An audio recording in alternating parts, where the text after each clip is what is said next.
Мінулым аўтар газеты «Пагоня». Цяпер ён вядзе свой жывы часопіс у сацыяльных сетках. Тэма ён закранае даволі нязручная для ўладаў і для тых, хто не згодны з імі. Наш журналіст Якуб Сушчынскі гутарыць з ім пра метады ціску, які адчувае градзенец. Гость рацыі.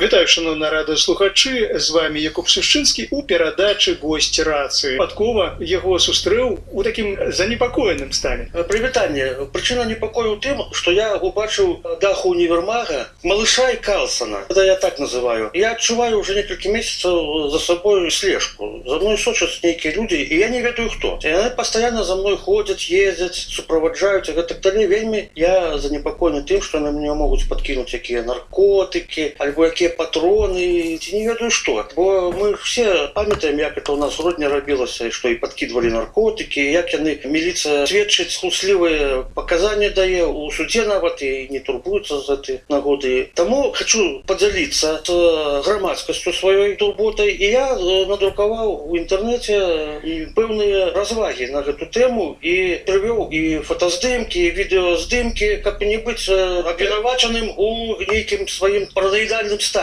Што я все это выдумаў для нейкай сваёй карысці, невядома якой. У сопісе Life Journal пад назваю «Лінія Керзона» вельмі вострыя крытычныя тэмы уздымае. Я не ведаю, што можа стаць прычынай пераследу, я маю толькі некалькі сваіх версій. Першая версія – гэта тое, што нехта хоча мяне свядома падставіць, назбіраць кампрамата, а неведома для якіх мэтаў. Я, правда, не разумею, для якіх мэтаў, але, можа быць, яму хочацца зорачкі нейкія атрымаць, пасаду сваю павысіць, калі ён працуе ў спецслужбах. Таму што я бачу, што гэта слеж патрабуе вялікіх высілкаў тэхнічных, людскіх, арганізацыйных і так далей. Яна не можа быць арганізавана проста нейкай такой гібриднай ці прыватнай структурай. Можа быць і тое, што я пішу. Но я пішу нічога такого дрэннага, я лічу, што не пішу. З 14-го года пішу. Проста я губляюсь у сваіх версіях. Да вашых публікацый часам бывае негатыўна ставяцца не тое людзі, да каго вы звяртаецеся, але, кажуць, дастаецца ўсім бакам, і апазіцыйным, і праўрадавым. Чалавек, які мае сваю пазіцыю ўласную. Я маю сваю ўласную пазіцыю і раю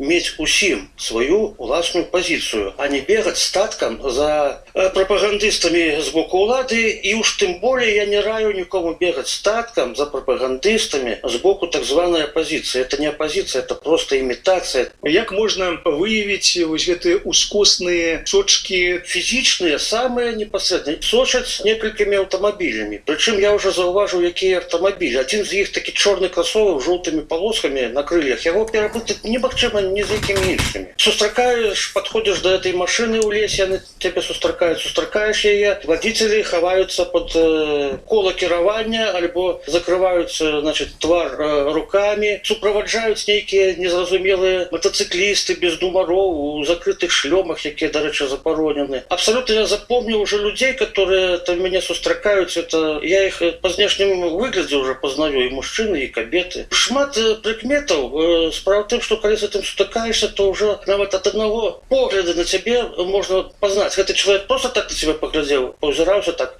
і прайшоў мімо. Ці это уже чалавек, который срысоўвае твой твар і который уже професійна тобой цікавіцца. Ну, я сам працаваў в этой сістэме, я ведаю, як это все робіцца. Прынамсі, я не все ведаю, но здольны адрозніць тое, што за мной сочыцца, ад просто, так сказать, выпадковых падзеяў. 2-3 разы, а калі тых разоў уже 5 і 10, это уже пераходзіць усе межы. Дарэчы, ужо і не толькі я заўважаю, а заўважаюць тыя, хто са мной мае нейкія контакты. Я вам раскажу, што мы с адным маім сябрам ездзілі ў грыбы, і нас суправаджалі за азёры да чыгункі узкакалейнай. Одна машина суправаджала, потым перадала другой машине суправаджэння. І ў адваротны бок мы ехалі з лесу з грыбоў. Таксама адбылося перадача. Нас перадавалі просто на чыгунцы перад уездам у азёры. З адной кропкі сачэння другой кропцы сачэння. Вот и все.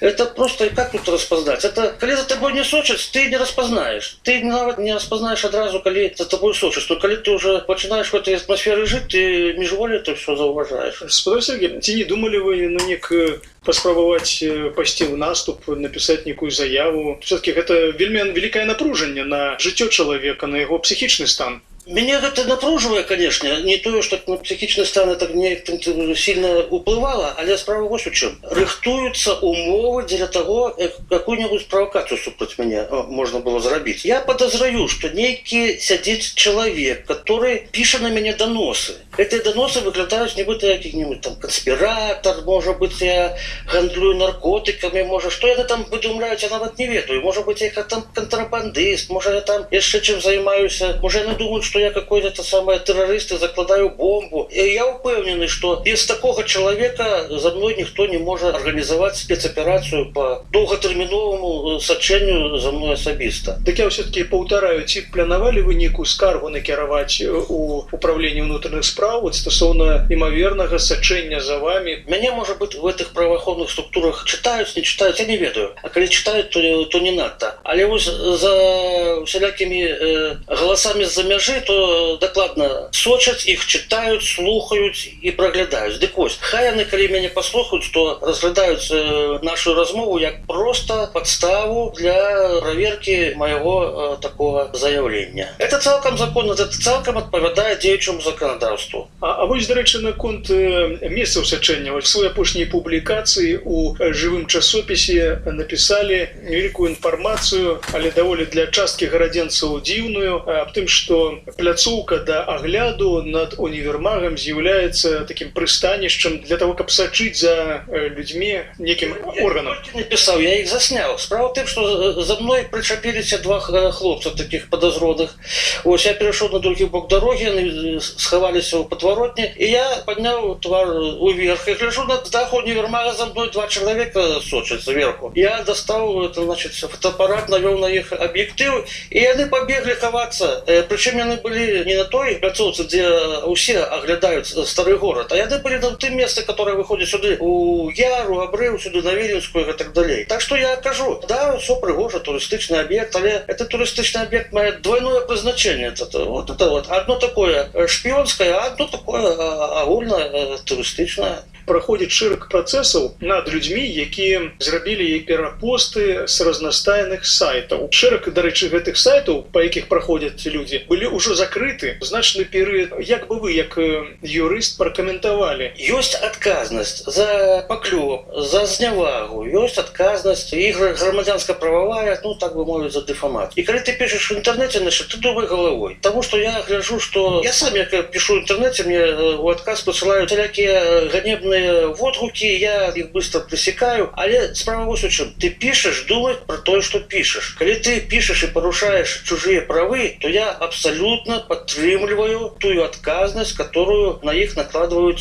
праваахоўчыя органы. Іншая справа, что некоторые посты, перапосты, там лайки, дизлайки и так далее не маюць прыкметаў правапарушэння, яны нікому не шкодят. Вот это іншая справа. Тому, калі все законно, то я только за. Нельга бэсціць людей, нельга бэсціць нашу дзяржаву, нельга бэсціць наш народ. То прызвычаіліся менціць языкамі. Вот я слухаю некоторые люди, я их про ней поважал, а теперь они говорят, что белорусы это лайдаки, это быдло нейкае там и так далее. Я просто удивлюсь на такие поводины. Тому, калі яго прыцягнуць зараз за адказнасць, что белорусы лайдаки, то кажа, Лукашенко адвучыў беларусаў працаваць. Калі яго прыцягнуць до адказнасці, я только скажу, то за, я только за. Прыцягніце яго до адказнасці, ткніце носом у ягоныя словы, прычым публічна. І яшчэ скажу, не трэба вараваць контент з іншых сайтаў, хлопцы і дзяўчаты, асабліва дзяўчаты. Ведаеце, пра што я кажу? Абмежавалі беларускія ўлады доступ до 37 сайтаў, сярод іх і экстрэмісцкія, я так разумею, нейкія звязаныя з наркотрафікамі ці з чым там яшчэ. Гэта просто бізнес. Калі яны зачынілі учора 37 сайтаў, звязаных з наркотыкамі, то завтра адкрыецца і зноў 37 сайтаў, і яшчэ 37, і гэта далей і два разы по 37. Калі яны працуюць з тымі сайтамі, которые існуюць, то, магчыма, праваахоўчыя органы просто іх выкарыстоўваюць для того, каб змагацца і кантраляваць наркомафію. Іх барацьба з наркомафіяй просто пасягае на наши правы, на наши свободы грамадзян. Яны не могуць ствараць нейкі наркополигон под Гродно у непосредственной близости до жилых массивов и там гоняться за своими клиентами, робить закладки, бегать за ими. У меня такое выражение, что хутка дойдет до стрельбы в этих местах, там, где они, значит, утворили вот эти вот оперативно-вышуковые мероприятия. Идите вон да сябе да хаты, там стварайце свае наркапалігоны, ідзіце ў парк под вокны УВД Гродзенскага аблвыканкама, там рабіце закладкі, там сачыце, пілнуйце, павесьце свае відэарэгістратары і езжайце до свайго начальства, там туды, дзе яно жыве, дзе ваше начальство жыве. Адзін ваш начальник у Берагавым пабудаваў дом, вот туды езжайце, там рабіце заклад. А сюды до нас не суньтеся. Шмат людзей мне говорили, что боятся на вас ходить в одиночку по этом лесе, где вы там створили некие там свои наркополигоны. А можно доведаться, який лес? Лес это можно доведаться. Район Барановича 5. Вот это вот той лес. Дякую, спадар Сергей, за цікавую і, я лічу, важную для нас тему, якую мы узнялі. Спадзяюся, што мы яшчэ з вами сустрэнемся на хвалях нашага радыё. А з вами быў Якуб Шышчынскі.